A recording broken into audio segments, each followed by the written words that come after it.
On October 1st, 2024, I started a 90-day Hard Life Reset Challenge. I felt stuck into my life and I wanted to change things for good. And as I'm approaching towards the end of that personal challenge, I know that what took me 90 days, I can help you achieve the same in next 14 days. If you are new here, hey my stars, I'm Twinkle. And in today's video, we are going to talk about 14-day transformation that will help you become your highest self before 2025. I know you might be thinking, what, another transformation video? But I want you to stay with me because what I'm about to share with you is completely life-changing, I promise. Before we begin, take your journal and your pen because I know you would want to take notes on this one. So now, let's get into it and let's break these 14 days into 3 powerful phases. After spending 75 days on this 90-day Hard Life Reset Challenge, I realized one thing. Your biggest friend and your biggest foe is your mindset. If your mindset ain't serving, you are going to feel misaligned in everything you do. So starting day 1 and 2, do the vision clarity work. This is where most people go wrong. They jump into action without even gaining any clarity. They jump straight into changing their life without even knowing why and what they need to change in the first place. So here's what you are going to do. Exercise 1, Future Self Journaling. Take an hour of uninterrupted time. Go to a coffee shop if you need to, wake up at 3 a.m. if you have to, lock yourself in the room if you need to, but take out an hour for yourself. Then write about your ideal day in the present tense. Start from the morning. When do you wake up? What do you drink first thing in the morning? What type of breakfast are you having? What type of lunch are you having? Bring that all to the night. Explain everything in detail. Then be specific about everything. About what you are wearing, what exactly are you eating, who you are with. Talk about the people you are going to surround yourself with. Write about the colors that you would be wearing. Write about every single thing in specific detail. Then the next and the final step of this exercise is to visualize it. Close your eyes and actually feel it. Include all your 5 senses into this visualization. Visualize how you'd feel if you're exercising. Visualize how you'd feel when you have your ideal outfit on. Visualize how you feel about your work. Take your time with it, but visualize it clearly and completely in your mind. I never forget when I did this exercise. I wrote about feeling excited about my work every time I wake up in the morning. I wrote about feeling confident in my skin. Visualizing how my hair would look on an ideal day, how my skin would look, how my brain would even think about my emotions. I wrote down literally everything. And I kid you not, within the first 30 days, I could see a huge difference in myself. I felt as if I've already made everything my reality. Exercise 2, Identity Gap Analysis. Okay, now this is important because I want you to take a piece of paper, fold it in between. On one side, write down who you are today.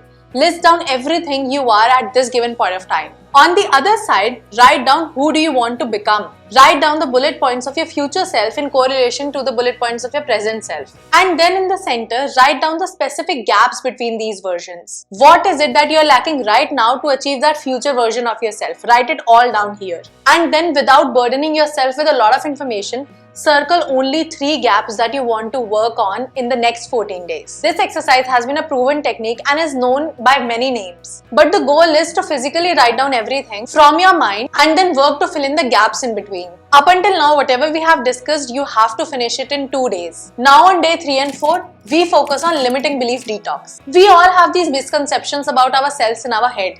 They may have no correlation to our reality, but these are the beliefs which are actually stopping us from reaching our full potential. So in day 3 and 4, we get real with ourselves and here's the blueprint how. Morning exercise, which means belief reframing. First things first, write down your top 3 limiting beliefs. Then, for each belief, ask yourself, is it actually true? Or is it all made up in my mind as a fear? Do I really have any evidence to support this limiting belief that I hold about myself? In most cases, you won't be able to find any evidence. But if in case you do, I want you to then find out the contradicting evidences about that limiting belief. Hear me out. The reason is pretty simple. Most of the times, we are the most harsh on ourselves. Now, this means we don't allow ourselves to make mistakes. So, if we make a mistake once, we form it as our belief and then consider one single mistake as a lack of our potential. That one mistake becomes our general truth. So this time, we step back from it and we create a new empowering belief to replace that limiting belief. I want you to truly and honestly believe in yourself. Think about yourself, and then against each limiting belief, replace it with something powerful that you can do. For example, one of my biggest limiting belief was that I don't take care of myself, that I don't have self-love. But then I sat back and I started thinking about all the things I do for myself every single day. As simple as doing skincare to take care of my body, reading books because I take care of my mind. See, it's about the simple things that you do every single day. Then in the same evening, I want you to do another exercise which is called Progressive Wins Journal. Now in this one, I want you to write down 3 small wins from that day. It could be working out for 30 minutes or catching up with a long distance friend, doing a course that you have been procrastinating, or reading a book. Anything that contributes towards your personal and professional growth is a win. Once you do that, you'll start noticing that how acknowledging these little wins are already challenging your limiting beliefs. And then in the end, celebrate your progress. No matter how small, because it helps your brain to reinforce and think positively about your entire personality. Now this is a classic example of how little things can make the most impact. Now let's talk about day 5, identity reconstruction. Now this has to be my favorite day because we are going to do something which I like to call identity anchoring. And this has the mirror exercise. As a part of the mirror exercise, I want you to stand in front of the mirror for 5 minutes, look yourself in the eyes and repeat new identity statements. For example, I am someone who always follows through. Or in my personal case, I am someone who is capable of anything that I set my mind to. Do this 5 minutes every morning and every night. You know, the whole idea behind this particular exercise is that if you can tell something to yourself looking straight into your eyes, you make it as your reality. And when you can tell something to yourself, you are more than confident to tell it to the entire world. Now day 6 to 10 is the phase 2. Pick 3 areas which you immediately want to focus on, and then under each area pick one habit. For example, if one of your areas is to improve your physical health, then you can pick any one of these: morning movement, protein first breakfast, or 8 glasses of water daily. If another area of focus for you is mental growth, you can pick 10 pages of reading, 5-minute meditation, or learning one new skill. And lastly, if your third area is future self-improvement, you can pick content creation, skill development, or network building. Now what happens when you pick those 3 growth areas and one habit under each one of them? You stack them up together to make it into your routine. And here's how you make these new habits stick. So let me share with you my personal framework, the MIA method, where M stands for morning trigger. Whichever habit is the hardest for you, pick that habit first thing in the morning. For example, if you want to develop reading as your habit, start reading 20 pages first thing in the morning. Now E stands for environment setup, where you remove the friction that may come in developing that new habit. Now continuing the reading habit example, I always suggest people who are trying to develop reading as a habit to keep a book next to their bed so that they can read it without any friction as soon as they wake up. And truth be told, you won't believe it, but before my marriage, when I used to sleep on a single bed, I would always have books next to me. That was how I was able to develop reading as a habit. And then A in this MIA framework stands for accountability system.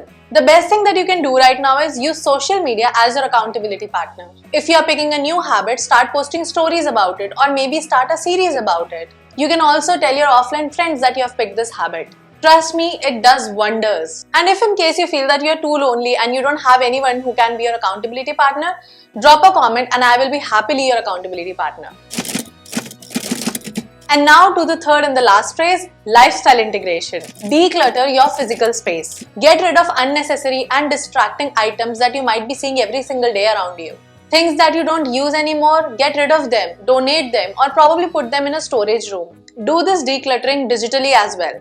Delete the apps that you don't use anymore, or get rid of the apps that you know are not contributing towards your personal growth in any sense. Set up your phone for success too. If you are too addicted to your phone, set up the timers for each app. You can also try making your phone black and white. There is some sort of settings that you can do, especially in iOS, that I am aware of, wherein you can make your phone too boring to be able to use it. And then create a dedicated growth corner in your house. This is the most important step. Now, this is the part wherein I took an extreme step while I was doing this 90-day hard life reset challenge. I literally rented out an apartment because I was getting too comfortable while I was working from home and I was trying to build my business. Now, I'm not saying that you have to go out there, you have to rent an apartment, no, but do have a dedicated growth space in your house. It could be as simple as just having like an IKEA table and chair wherein you can sit and create some stuff. And then the last thing is to build your support system. Share your journey with one trusted person. I always say this, you don't need a lot of people in your life, you just need that one person who you can trust and who always supports you through your thick and thin. And again, if you're sat there wondering, Twinkle, but I don't have that person,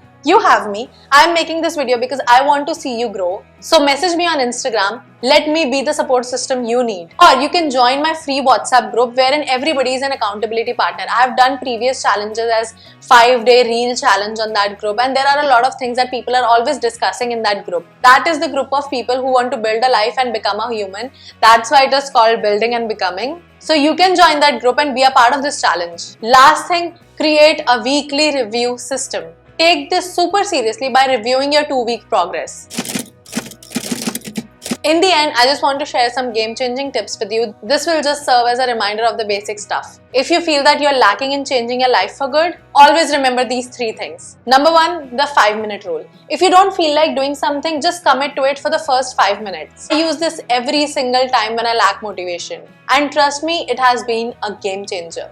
Because when you commit yourself to a task for 5 minutes, you allow yourself to get into a flow mode. And once you are there, then everything becomes easier. Number 2, progress tracking. I have created a free habit tracker which you can download from the link in my description, and that will help you to color code your progress. Use green color as full completion, use yellow color as partial completion, and use red color for a missed day, because at the end of the day, we are always learning. And then make an emergency motivation kit. Now, this is interesting. What you do here is that you create a folder on your phone or on your laptop with the screenshots of your biggest wins, photos of your future vision, and even voice notes from your most motivated self. Also, please create a vision board if you haven't already. I've already made a video that I'm probably gonna link up, and you can go and watch this video as to how you can make your vision board and why it is so necessary.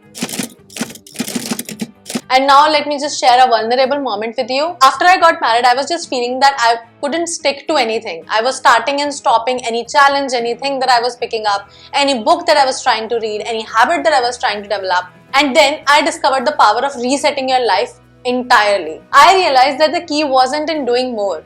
It was doing the right things in the right order. It took me days and months to figure it out, but you can do the exact same thing for yourself if you just stick to this entire video for the next 14 days of your life. Remember, the next 14 days aren't about becoming perfect. They are about making progress, because you're not just checking boxes, you are becoming something new. So in the end, let me know in the comments if you're joining this challenge, and let me know which exercise excites you the most. I'll be sharing some daily updates regarding this on my Instagram, so make sure to follow me there as well. And I will see you next week. Till then, love and respect. Bye!